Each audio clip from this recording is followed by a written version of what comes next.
Pop quiz, genius. If a sign says, "Do not swim, crocodiles," is that a suggestion?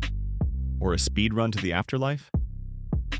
Today's video is packed with real people, real decisions and consequences, so bad they feel like deleted scenes from a Final Destination.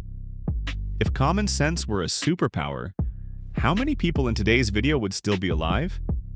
Because this is Top 5 Darwin Award winners, Volume 25, where real people made real decisions that immediately got rejected by reality itself. What's up, legends, and welcome back to Fun Amazed, the only channel brave enough to ask, what if we just didn't do that? If you enjoyed dark humor, dumb criminals, and real-life fails that make you feel smarter by comparison, smash that like, hit subscribe, and ring the bell so YouTube knows you're emotionally prepared for chaos. Alright, let's count them down. Number 5. Teeming with Crocodiles, South Africa, January 1st, 2010. Alright class, settle down. Today's lesson: rivers are not swimming pools. Especially when the locals say, and I quote, "You don't even put a toe in there." Meet Mariska B., 27 years old. A waitress, a former swimmer, and unfortunately, a firm believer in "it'll be fine." She and her friends were hanging out near the Olifants River, a lovely gray-green tributary of the Limpopo. Beautiful scenery, wildlife everywhere, including crocodiles and hippos. Two animals known for exactly zero chill. Swimming was strictly prohibited. Signs were posted. Locals warned her. Her friends stayed on the bank like sane mammals. Mariska? She went in anyway. Once, then again. Then a third time. Because if at first you don't get eaten, clearly the river is bluffing. On that third dip, witnesses say there was no scream, no struggle, no dramatic thrashing, just a ripple. Like the river politely saying, "Thank you for your contribution." Police searched for days with poles, dogs, everything. Nothing was recovered. Nature clocked in, did its job, and clocked out. Be honest, but how many warning signs do you personally need before you listen? And follow up. Would you rather fight one crocodile-sized duck or never swim again? Number 4. Crispy Copper Fries, Arizona, USA, May 19th, 2014. This one feels like a crime documentary that forgot the background music. Utility workers in Tucson open a manhole to investigate power fluctuations. Normal day, hard hats, coffee breath. Inside, they find a mummified human body.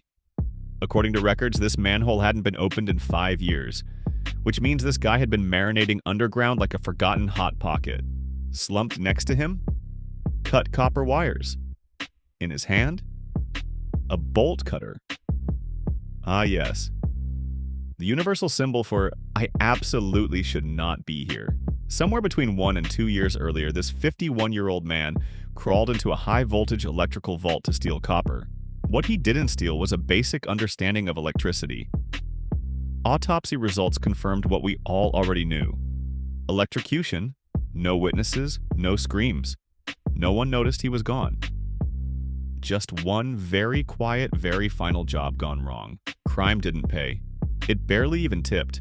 What's worse, dying instantly. Or dying and nobody noticing for years.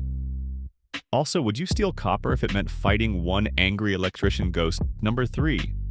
La Petite Mort, London, England, June 10th, 2014. Ah yes, romance, passion, city lights, and gravity. Patiently waiting. Residents of Knight's Tower were used to balcony shenanigans. Couples kissing. Couples cuddling. Couples doing activities. Think Love Island, but vertical. On a warm summer night, a party was going on inside a 6th-floor apartment. Outside on the balcony, a couple decided the vibe was too good to waste. They kissed. They frolicked. They ignored physics. Witnesses say the man repeatedly lifted the woman and placed her on the balcony railing. Back and forth. Over and over. Like a live-action trust fall. Neighbors watched. Some closed their curtains. Others grabbed popcorn. Then suddenly, both of them went over. 5 floors down. Game over. No second chances. No dramatic cut to black. Just a brutal reminder that balconies are not load-bearing romance accessories. Why do people forget gravity exists when they're horny? And be real, like, have you ever trusted a railing 100%? Number 2. Gasping for votes. Canada, October 19th, 2015 elections. Democracy, civic duty, and one man who said, "What if I turn this into a hostage situation not for myself?" During Canada's 2015 election, protests erupted over whether voters should be allowed to conceal their faces. People wore masks, scarves, costumes. One 24-year-old man in Montreal decided subtlety was overrated. He arrived at the polling station with a plastic bag over his head. Not a mask, not fabric, a plastic bag. He waited in line for 45 minutes. 45 minutes. Eventually, he fainted and died from respiratory complications. He didn't vote. He didn't reproduce. He managed a double elimination in one afternoon. Democracy survived. Common sense did not. What's the dumbest protest idea you've ever seen? And would you wait 45 minutes for anything with a plastic bag on your head? Number 1. Tiny electric fence. Brazil, January 10th, 2010. And finally, the champion, the undisputed heavyweight of self-owning. Meet Arthur de Souza Coelho, 47, a municipal guard living in a neighborhood with frequent car thefts. Arthur had a solution. He installed a tiny electric fence around his car. Not the neighborhood, not the garage. The car itself. Innovative? Yes. Legal? Questionable.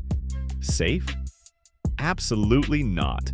One evening, Arthur forgot that the fence was still on, touched his own car, and received a fatal electric shock. Police reports translated directly state, he forgot he left the fence on and ended dying. Sir, you built a boss fight and lost to it. What's the dumbest DIY security idea you've heard? And would you trust yourself with an electric fence and no checklist? And there you have it. Top 5 Darwin Award winners, Volume 25, where the real villain is always confidence without competence. Which story shocked you the most? Which one made you yell, "Why?" at your screen? Drop a comment, hit like, subscribe to Fun Amazed, and share this with a friend who thinks warning labels are optional. Until next time, stay amazed, and maybe don't touch the electric fence.